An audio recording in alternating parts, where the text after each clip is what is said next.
Assalamualaikum warahmatullahi wabarakatuh. Nah, iya, perkenalkan, nama saya adalah Hujan yang sering Gali dan panggilan saya adalah Hujan.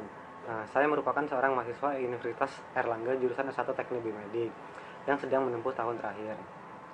Nah, jadi video ini itu saya buat sebagai bentuk dari ujian mata kuliah Pemodelan Fisiologi. Yang akan saya jelaskan dalam video ini adalah mengenai pemodelan dari fixed problem. Jadi, jika dunia ini terdapat suatu model yang chaos atau tidak bisa tebak atau nggak pasti, maka jelas terdapat pula kebalikannya. Nah, kebalikannya itu yaitu suatu model yang pasti dan tidak chaos. Nah, itu dinamakan fixed problem. Nah, terus salah satu contoh dari fixed problem yang dapat dimodelkan adalah pemodelan difusi oksigen pada jaringan tubuh, yang juga akan saya tampilkan mengenai videonya setelah ini. Nah, pemodelan ini itu didasarkan dari hukum Fick yang dikemukakan oleh Adolf Fick pada tahun 1855.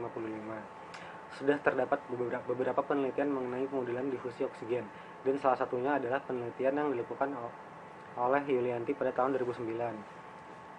Pada penelitian tersebut, diasumsikan dengan batasan masalah sebagai berikut, yaitu 1. Diasumsikan silinder krok merupakan metode yang tepat secara geometri. 2. Jaringan yang menyelubungi kapiler terbuat dari material berbeda dan reaksi kimia bereaksi di tempat tertentu. 3. Reaksi kimia terjadi di jaringan dengan distribusi kontinu. 4. Bentuk silinder kapiler jaringan simetri. 5. Pada dinding luar silinder dianggap material yang keluar sama dengan material yang masuk sehingga laju perpindahan sama dengan 0. Nah, berikut ini adalah video mengenai pemodelan difusi gas pada alveoli. Selamat menonton. In the last video we looked at Fick's law. So let's recap that. Fick's law. And what that says is that the volume of gas that diffuses across a membrane is going to be proportional to the surface area. It's also going to be proportional to the diffusion properties of the gas, and it's going to be proportional to the partial pressure difference across that membrane. It's going to be inversely proportional to the thickness of the membrane. So we did this in the last video. Let's just quickly recap what we mean by that. So let's draw out our blood-gas barrier here. You have to, again, excuse my drawing capabilities. So we looked at each of these and we defined pretty much what we meant by each of the properties here. So we said that that the surface area is going to affect the amount of diffusion. So let's write that. We also said that the diffusion properties of the gas is going to affect the amount of diffusion that can take place. So let's just put diffusion properties. No, we should just put of the gas here, of gas. And we said that the partial pressure difference, so let's call this the pressure gradient, that's going to affect the amount of diffusion that's going to take place. And we also said that the thickness of the barrier here, that's going to affect the amount of diffusion that can take place. And remember that we're talking about diffusion of a gas from the alveoli across this blood-gas barrier into the blood. Okay, and eventually that will then bind with hemoglobin and do all the things that it should do. But we're just looking at this diffusion process. So what I want to do in this video is just briefly touch on each one of these factors that are going to affect diffusion, and then just give an example of either a disease process or something that can happen to the lung or something that we can do as healthcare professionals, and how that is going to affect this diffusion. So I'm just going to give an example really based on each of these. So maybe let's start at the top and let's start with surface area. So if we just go, maybe I'll underline these in different colors so we can differentiate them here when I give my examples. So let's say surface area. So how is the surface area going to affect the amount of diffusion in the lung? So we talked before about the greater the area of interface between blood and gas, the more diffusion that can take place, and that should be reasonably intuitive, that the bigger this space is for gas to diffuse across, assuming that these blue dots aren't just here, they are everywhere in this alveoli and everywhere in every alveoli. So the larger the area there is a communication between the two, the more diffusion is going to take place. So what's an example of something that causes that, or something that affects the surface area of the lung? So let's look at two things. Let's look, one, at just lung recruitment. So lung recruitment. So that we know that when people have degrees of lung collapse, something like atelectasis, maybe someone's post-op surgery and they have some atelectasis in their basal segments, and they have difficulty oxygenating. And really that's because the surface area of the lung that can take part in gas exchange is now reduced because this lung tissue is collapsed. By that I mean it isn't aerated. It doesn't have gas inflating and recruiting that tissue. So lung recruitment really helps to improve the gas exchange properties of the lung. And really we see that when people lose recruitment of lung tissue, like atelectasis, that could be from post-op surgery when somebody's not deep breathing, or it could be from a disease process such as ARDS causing atelectasis. And we see when people lose lung recruitment, when these alveolar units become deflated and don't have volume in them, we have issues with gas exchange and issues with diffusion.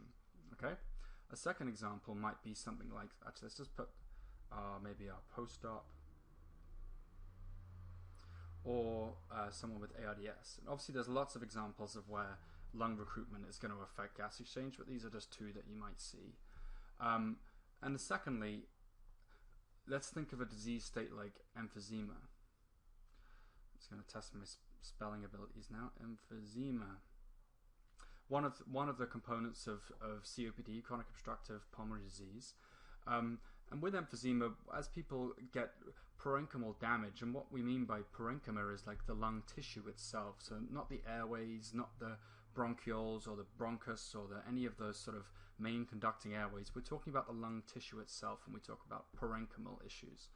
So people who have emphysema get destruction of these alveolar units, whether it's due to the disease process itself, the sort of smoking and bringing in carcinogens and damaging substances to the lung, actually causes a breakdown and a loss of parenchymal tissue.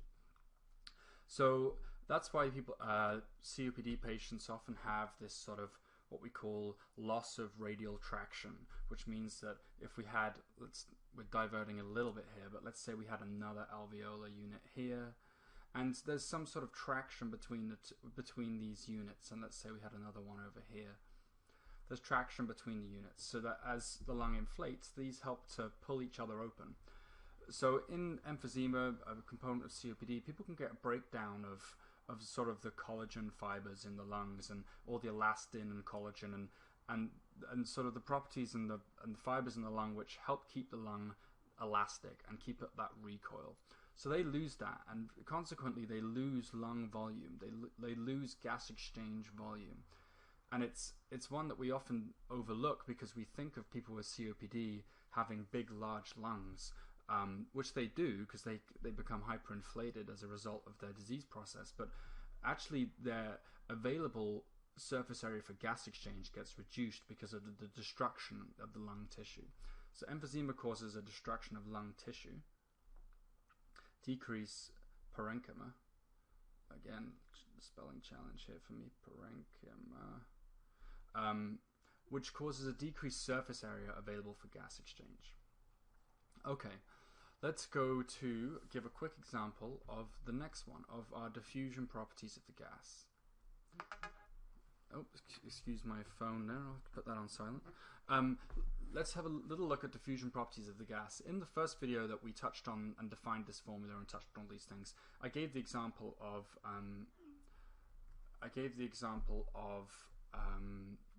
carbon dioxide and oxygen and compared those two as gases.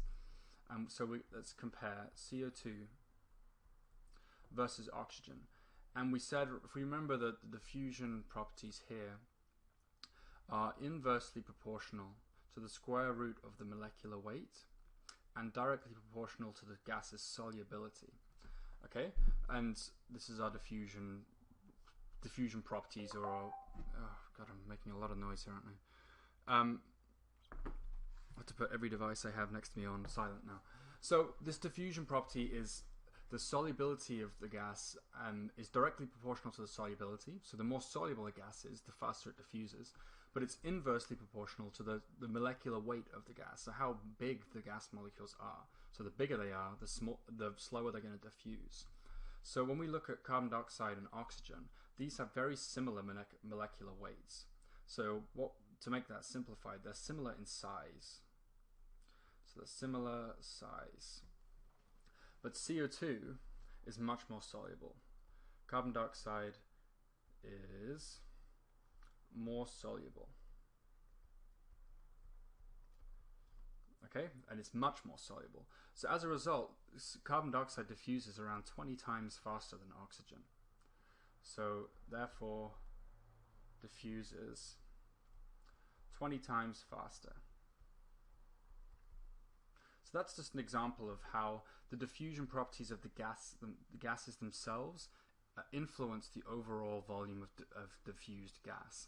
So yes, there's structural and components to diffusion in terms of the surface area and how thick this barrier is, but there's also, you have to consider the gases themselves. So that's just an example of how CO2 diffuses much quicker than oxygen, simply because it's more soluble, and that's a property of its diffusion characteristics. The reason it diffuses quicker is because it is more soluble with a similar size. So that's where this diffusion constant comes in. It's basically just a way of us sort of factoring in what type of gas is diffusing across the lung.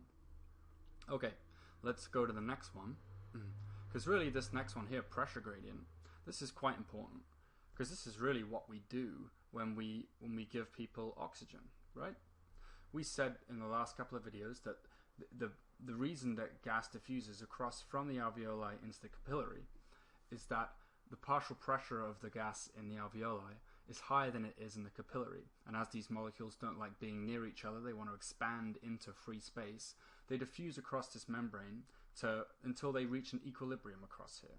Okay, so if the partial pressure, so let's say oxygen, in the alveoli here is higher than it is in the blood, then there's a pressure gradient here. There's a diffusion gradient which is created. And that's what we're looking at here with this P1, P2.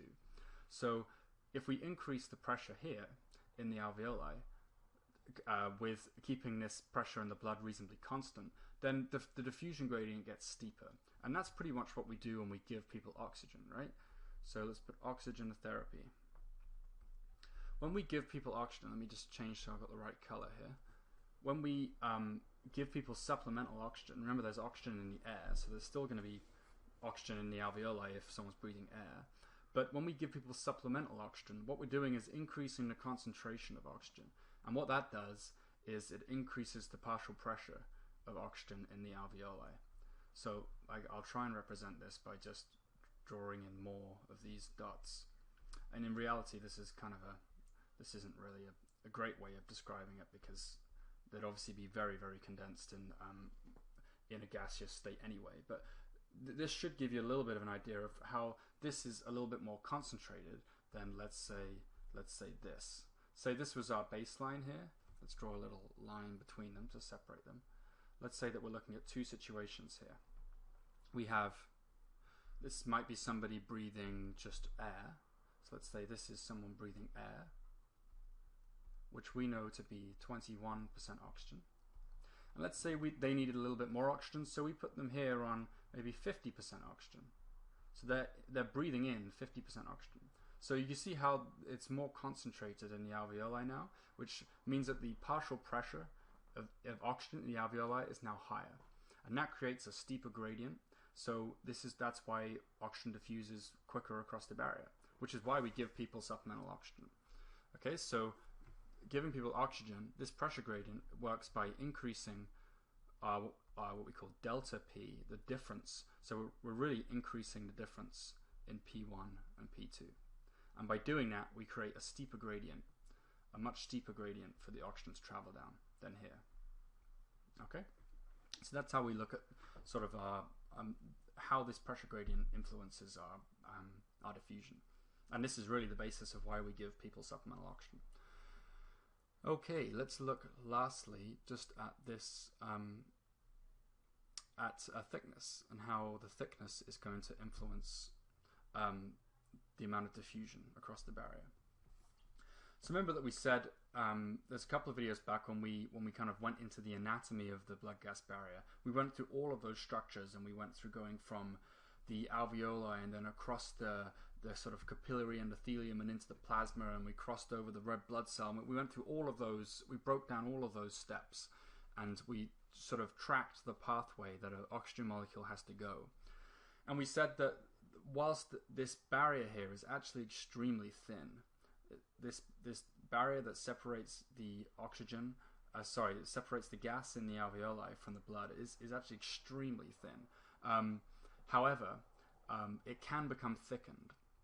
So when it's at its normal state in a healthy person, this barrier is very, very thin, which allows for rapid diffusion of gas across that barrier because it's thin. However, if we get to disease states which cause thickening of this barrier, diseases such as pulmonary fibrosis, let's just use that as an example. Pulmonary fibrosis. And writing's not very neat today, is it? So the pulmonary fibrosis causes a thickening of this alveolar capillary membrane. And as a result, if you look at it, the molecules of gas, that again we'll use oxygen as the example, now have to travel further, so it's going to take them longer. Okay, so if you thicken the barrier, thicken the AC membrane, equals slow diffusion. Right? It's going to slow down the diffusion because the oxygen molecules or the gas molecules now have further to travel. Okay, so pulmonary fibrosis is a good example of that, but perhaps a more common example is just edema. Let's just talk about edema. And by that, and we obviously will mean pulmonary edema at this point. Pulmonary edema.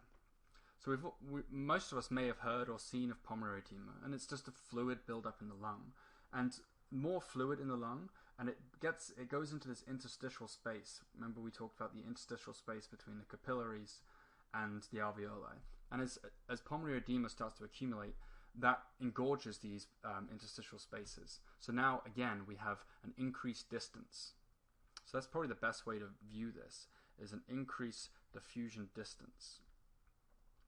Increased diffusion distance. Okay, so as we thicken the barrier, and remember that as this goes up in this equation, as the thickness increases, the volume of gas that diffuses decreases. And that's because of the diffusion distance. So that's actually quite good. Let's circle this. Okay, so thickening the barrier leads to an increased diffusion distance, and that obviously affects how much volume of gas that we can diffuse. So we've quickly gone through these, and we've gone through surface area, diffusion properties, the pressure gradient and thickness, the main sort of parts of Fick's law here, and we've kind of just given examples of how each one of those clinically affects gas exchange and affects diffusion. Nah ya, berikut adalah video mengenai pemodelan difusi gas pada alveoli yang didasarkan pada hukum Fick's. Nah itu salah satu contoh dari pemodelan Fick's problem, yaitu yang pasti. Soalnya hukum Fick's itu pasti. Dan bukan merupakan teori chaos. Terima kasih karena sudah menonton. Wassalamualaikum warahmatullahi wabarakatuh.